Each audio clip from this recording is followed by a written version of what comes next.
ایک اہم بات یہ بھی ہے اس تفسیر سے متعلق ہوئی کہ بعض اہل علم نے رجال کا لفظ جو قرآن میں یہاں پر اس آیت کریمہ میں مستعمل ہے اس کو رکھ کر کے یہ سمجھ لیا کہ دون الاناث، عورتوں کے مقابل، یہ معنی لیا ہے۔ ابو عبداللہ القرطبی رحمہ اللہ نے اپنی تفسیر میں کہا کہ بعض اہل علم نے یہ کہا کہ جو ہے یعنی چونکہ آپ تاریخ اٹھا کر کے دیکھو،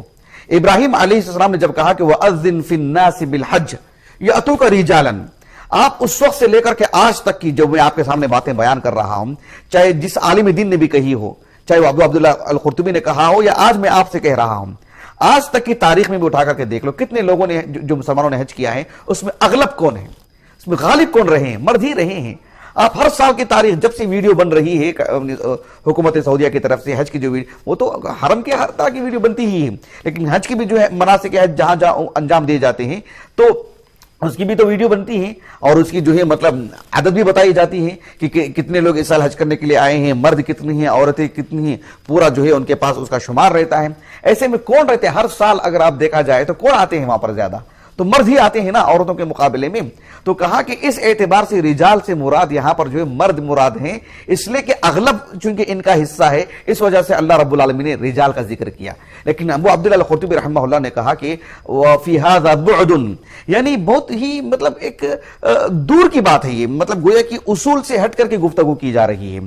اور قرآن مجید کی جو تفسیر ہوتی ہے سیاق سباق سے اس سے کٹ کر کے صرف ایک لفظ کا معنی لے کر کے مراد لینا یہ درست نہیں ہے، اس لیے کہ اللہ رب العالمین نے فرمایا کہ یأتوک رجالا، اس کے مقابل میں کیا کہا وعلی کل ضامر، یعنی رجال اور نساء نہیں کہا نا اللہ رب العالمین نے۔ رجال کس کے مقابلے میں کہہ رہے ہیں؟ رکبان کے مقابلے میں، گویا کہ ایک طرف سواری کا ذکر ہو رہا ہے کہ میرے پاس دونوں آئے، کون؟ ایک سواری بھی آیا ایک مرد بھی آیا، کہ کیا تعلق ہے؟ کیونکہ سواری عورت ہے کیا؟ نہیں نا۔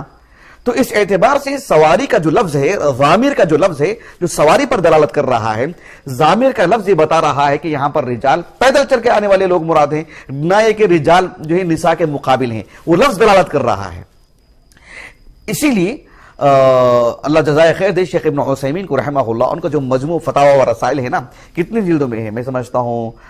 30 کے قریب جلدوں میں ہے، شاید اس سے بھی کچھ زیادہ ہی ہوگا۔ 24ویں جلد میرے سامنے رکھی ہوئی ہے، 24ویں جلد، تو اس اعتبار سے مجھے لگ رہا ہے کہ کچھ زیادہ ہی 30 یا 32 جلد میں ہوگا میرے انداز سے۔ جو اس کی جو 24ویں جلد ہے جس میں مناسک حج پر آپ نے بہت مفصل گفتگو فرمائی ہے شیخ ابن عثیمین رحمہ اللہ نے، آپ کی زندگی میں بارہا حج کیا ہے آپ نے، تو اس میں آپ جو ہے اللہ کے فضل و کرم سے اللہ نے آپ کو جو فقہ عطا فرمائی ہے، لوگوں کا آپ سے جڑے رہنا، آپ سے سوال کرنا، اس میں جو اتقان اللہ نے آپ کو عطا کیا ہے، آپ کی تحریروں سے وہ اچھی طرح واضح ہے۔ تو شیخ ابن عثیمین رحمہ اللہ نے مناسک حج پر تفصیلی گفتگو فرمائی، آپ نے اسی ضمن میں ایک زائد بات یہ بھی کہی، جو ابو عبداللہ القرطبی رحمہ اللہ نے کہا نا،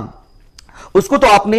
ان کے حوالے سے نہیں کہا ہے، لیکن یہ بات آپ نے بھی ذکر کی ہے، اب وہ بات تو میں نہیں دہراؤں گا جو ابو عبداللہ القرطبی نے کہی، یہی بات ابن عثیمین نے بھی کہی ہے رحمہ اللہ۔ لیکن ابن عثیمین رحمہ اللہ نے ایک زائد بات جو کہی، وہ کہا کہ اللہ سبحانہ وتعالی نے رجال کا لفظ کس کے مقابل میں استعمال کیا؟ ضامر کے مقابلے میں، تو ضامر کا جو لفظ ہے اس کو رکھ کر کے رجال کا معنی طے ہوگا،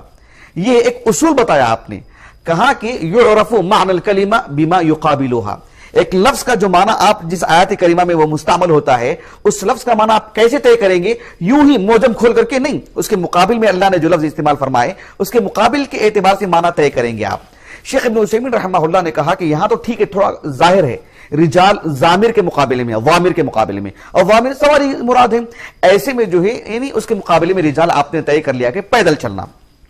کہا کہ اس سے بھی زیادہ جو ہے بالکل پوشیدہ بات ایک اور جگہ پر ہے قرآن مجید میں، ابن عثیمین نے وہ مثال دی رحمہ اللہ۔ کہا کہ سورۃ النساء کی جو آیت کریمہ ہے، اللہ رب العالمین نے فرمایا یا ایھا الذین آمنوا خذوا حذرکم فانفروا ثبات او انفروا جمیعا، فانفروا ثبات، اللہ کے راستے میں تم نکلو جہاد کے لیے، کیسے؟ ثبات، یعنی ثبات کہتے ہیں متفرقین، یعنی سرایا، ایک جماعت جو 10 سے زائد ہوتے ہیں، 20 30 40 کتنے بھی ہوں، تو اس اعتبار سے سریہ جسے ہم کہتے ہیں یعنی ایک جماعت کر کے نکلو ثبات، اور اس کے مقابلے میں کیا ہے؟ او انفروا جمیعا، یعنی او انفروا جمیعا مع النبی صلی اللہ علیہ وسلم، یا تم سب کے سب ایک ساتھ اللہ کے رسول کے ساتھ نکلو، جس طرح سے تبوک وغیرہ کے مارکے ہیں، یا پھر جو ہے کچھ ٹولیوں میں جو آپ الگ کر کے نکلو۔ اب یہاں پر ابن عثیمین کہتے ہیں رحمہ اللہ ثباتن، ثبتن کی جمع، ثباتن کے معنی متفرقین. یہ کہاں سے، اگر صرف کسی کو ثبات کا لفظ کسی کے سامنے رکھ دیا جائے تو کوئی بھی کہے گا کہ اس کے معنی متفرقین ہیں، جدا جدا ہو کر کے ٹولیوں میں نکلنا، کوئی بھی نہیں سمجھ پائے گا. یعنی کوئی بھی نہیں کہے گا کہ یہاں پر ثبات کے معنی جو ہے مطلب متفرقین، یعنی فرقتن فرقتن فرقتن، الگ الگ جماعت میں ٹولیوں میں نکلنا، کوئی نہیں کہتا یہ. لیکن اس یعنی کسی کی مطلب وہ لفظ کا معنی آ ہی نہیں سکتا، کوئی سوچ ہی نہیں سکتا وہ.